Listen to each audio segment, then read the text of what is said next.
Selamat pagi anak-anak. Hari ini kita akan belajar mengenai menggambar. Tapi sebelumnya kita akan berdoa terlebih dahulu. Wah, baju kalian sangat bersih dan rapi-rapi semua ya. Ibu sangat senang jadinya hari ini. Jadi hari ini kita akan belajar menggambar. Jadi siapa di sini yang pernah menggambar? Pasti pernah kan? Kita bisa menggambar dimanapun kita mau, seperti di atas tanah, di atas meja, di atas kursi, ataupun di atas kertas.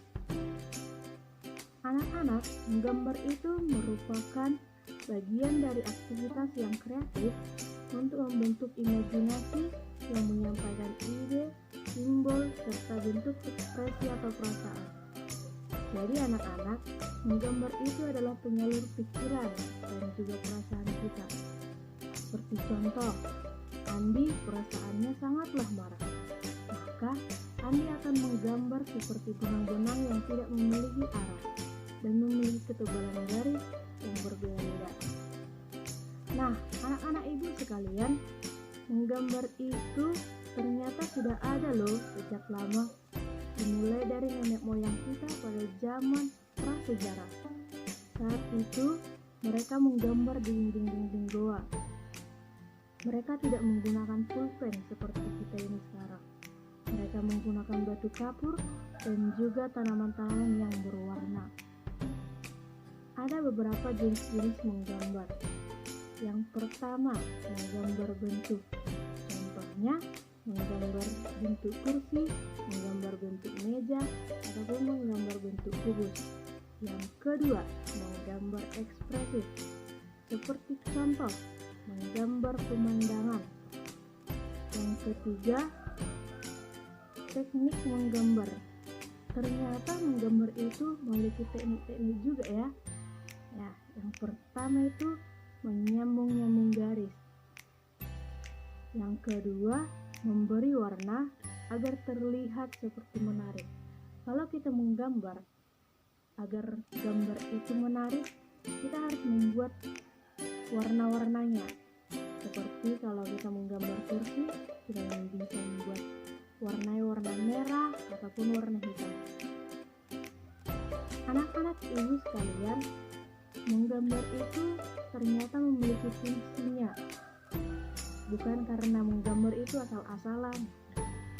Jadi yang pertama itu fungsi menggambar yaitu adalah melatih kecerdasan motorik atau disebut sebagai kecerdasan kreativitas. Yang kedua itu sebagai media ekspresif. Kalau kita sedang sedih, kita bisa menggambar. Kalau kita sedang marah, kita juga bisa menggambar. Jadi menggambar itu seperti penyalur ekspresi kita. Kalau kita tidak bisa berbicara, kita bisa menggambar saja. Yang ketiga, meningkatkan memori yang lebih baik lagi. Seperti contohnya, kalau kita kan menggambar itu pasti berpikir. Jadi, mode ingatan kita ataupun juga kecerdasan kita bisa lebih pintar lagi dan bisa lebih baik lagi. Dan yang terakhir yaitu melatih kesabaran.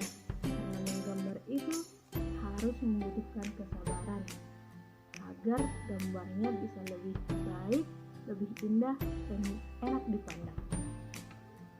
Dan yang terakhir anak-anak, kalau anak-anak ibu sekalian ingin menggambar, kita harus membutuhkan alat dan bahannya agar gambar-gambar itu memiliki kualitas tinggi, memiliki kesempurnaan yang baik, dan juga memiliki nilai indah dan nilai pandang yang baik. Yang pertama itu penggaris. Itu berguna untuk menggaris kertas yang akan kita gambar. Yang kedua pensil. Itu membuat pola-polanya seperti pola bulat atau pola juga seperti horizontal dan vertikal. Yang ketiga itu penghapus. Kalau ada garis-garis yang salah, kita harus menghapusnya agar gambar kita terlihat lebih indah. Yang keempat yaitu pensil warna atau krayon. Itu memberi warna agar gambar kita jauh lebih menarik dipandang oleh orang lain. Dan yang terakhir yaitu kertas atau buku. Dan kita juga bisa menggambarnya di papan tulis sebagai medianya.